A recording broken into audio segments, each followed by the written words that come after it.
C'est du long terme, et avec la question aussi de la problématique des mineurs dans ce narcotrafic, mais pas uniquement. Pour faire avancer nos débats, on va revenir sur ce braquage qui s'est produit dans une boutique de téléphonie mobile. Vous en parliez il y a un instant, un braquage d'ailleurs qui avait déclenché un accouchement prématuré d'une femme présente sur place. Mais ce qui nous intéresse, c'est que ce sont 3 individus qui sont en cause, dont l'un est âgé de seulement 13 ans. Les explications de Marine Sabourin. Le plus jeune suspect est âgé de seulement 13 ans. Il était accompagné de 2 autres personnes, elles aussi particulièrement jeunes. Un garçon de 17 ans, un autre de 18 ans. Ils sont soupçonnés d'avoir braqué 2 boutiques de multimédia à Colombes, dans les Hauts-de-Seine. Et ce qu'il faut retenir, c'est surtout l'ultraviolence dans laquelle les faits se sont déroulés. Dans les 2 affaires, les voleurs sont encagoulés. Ils sont munis d'un revolver et d'un pistolet. Et à chaque fois, ils sont très menaçants et frappent à coups de crosse dans la tête les vendeurs. L'accouchement d'une cliente a même été déclenché prématurément en raison du choc du second braquage. Les voleurs ont dérobé lors du premier cas 2 700 €, dans le second près de 1 900 €. Alors comment ont-ils été repérés ? Eh bien, les enquêteurs de la police judiciaire ont interrogé le voisinage. Un témoin raconte qu'il a vu des voleurs se réfugier dans la cité des musiciens. Après vérification, ils parviennent à identifier le plus jeune d'entre eux. Il a 13 ans et surtout, il est déjà sous contrôle judiciaire. Il avait même une interdiction de paraître dans la commune. Ils ont ensuite identifié le second voleur, issu du même quartier, connu pour les mêmes mauvais coups. Enfin, concernant le 3e voleur, il a été reconnu par un commerçant frappé lors du second braquage. Chez ces jeunes, lors des perquisitions, la police a découvert de l'argent, plus de 1 300 €, mais aussi 2 armes et les vêtements qui étaient portés lors de ces vols. Le majeur devrait donc comparaître le 13 février prochain devant un tribunal correctionnel. Pour les mineurs, ce sera le 13 janvier devant un tribunal pour enfants.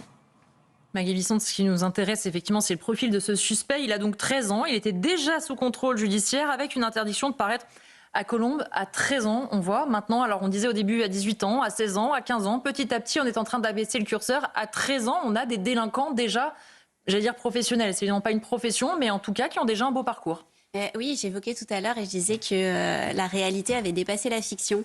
Et mea culpa pour le nom de la série que je vais divulguer, mais qui je trouve très intéressante et d'ailleurs qui a raflé tous les scores d'audience la semaine dernière lors de sa sortie, qui est Pax Massilia, parce que Olivier Marchal a toujours en fait délivré une réalité et donc on était loin de la fiction. Il y a énormément de messages et d'ailleurs il le montre très bien, cet enjeu en fait auprès des mineurs, comment ça fonctionne dans les quartiers, pourquoi en fait c'est une cible parfaite, notamment dans les équipes de mafia, parce qu'on le sait, ils ne sont pas incriminés et ils ont nombre de possibilités avant même de pouvoir avoir des sanctions effectives. Donc aujourd'hui, on a en fait des mafias qui les font vivre. Ce sont des proies malheureusement faciles.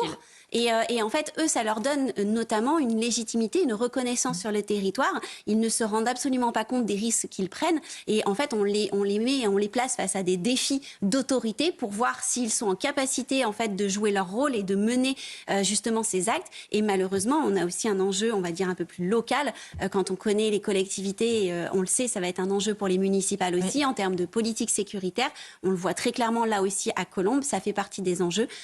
Donc on attend des réponses qui soient fermes de la part de l'État, déclinées sur les collectivités territoriales, parce qu'on le sait, la corruption aussi des élus municipaux va être un élément clé pour les municipales de 2020. Et va être à surveiller effectivement de près avec Arnaud Klarsfeld. Pour terminer sur ce thème, toujours la question de la justice des mineurs.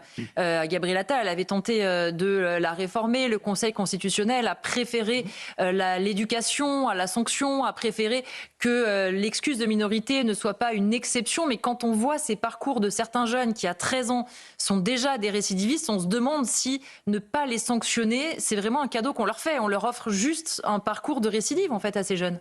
Oui, en 2005, Nicolas Sarkozy m'avait demandé un rapport sur la délinquance des mineurs et j'avais préconisé que les mineurs entre 16 et 18 ans soient jugés comme des adultes quand il s'agissait de faits de violence, et que la justice soit plus rapide, parce que la justice pour mineurs prend un certain temps et que les mineurs ou ne comprennent pas ou se disent que si c'est très loin dans le futur, finalement, ça n'existe pas, exactement. Bon, après, pour un mineur de 13 ans, c'est compliqué. Hein. Ça vient dans les périodes, à mon avis, de bouleversements, ou comme vous l'avez dit, ou des mafias qui tiennent, ça existait, si vous avez lu Dickens, voilà, quand il y a eu l'industrialisation et qu'il y a eu des bandes de jeunes dans les villes, à Londres, etc. Il y avait des bandes de jeunes qui étaient très, très violentes ou des pickpockets, mais que ça vienne à Paris, en France, alors que l'éducation est gratuite, que les parents ont quand même de quoi, sinon bien vivre, du moins subsister, quel que soit leur milieu, alors que à Londres, les gens mouraient de faim s'ils ne travaillaient pas et que les enfants pouvaient travailler 12 heures par jour. C'est quand même un changement. Donc ce sont les mafias qui tiennent. Il faut s'attaquer aux mafias et il faut, comme on dit en vélo, changer de braquet. Il faut arrêter avec le vélo, Arnaud. Changer de braquet, être plus sécuritaire. Un tour de vis sécuritaire, je vois pas de quoi d'autre d'original à dire.